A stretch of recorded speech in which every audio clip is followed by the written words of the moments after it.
చిన్నప్పుడు నేను చెట్టుకి మామిడికాయలు తెంపుతున్నా, మా నాన్న అటు నుంచి పోతున్నాడు. చూసిండు, పిలిచిండు అక్కడి నుంచి కొంచెం దూరం నుంచి. నేనే ఆ చెట్టు మీద నుంచి మీ సుమిత్రిడ లేదు అన్న. నాకు గుర్తుతోనే మా నాన్న టీచర్ కూడా, ఆడపిల్ల చెట్టు ఎక్కచ్చా?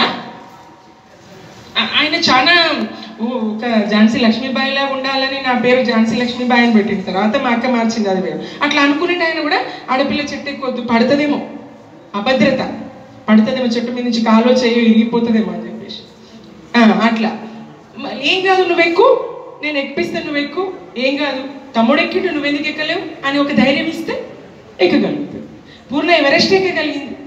ఇంట్లో అడక మీదకి వెళ్ళి తీయడానికి మనం అన్ననో తమ్మునో సాయం పిలుస్తాం.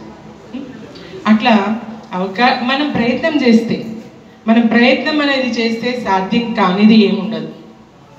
మనకు ఆ శక్తి ఉంది, మనకు ఆ యుక్తి ఉంది. చాలా ఎంతోమంది రాణులు ఆమెను రుద్రమాదేవిని ఆడపిల్ల అని చెప్పకుండా పెంచింది బయట సమాజానికి. ఆడపిల్ల అని చెప్తే రాజ్యం మీద దాడులు జరుగుతాయి, ఆడపిల్లకు రాజ్యాన్ని పాలించే అర్హత లేదు. కాబట్టి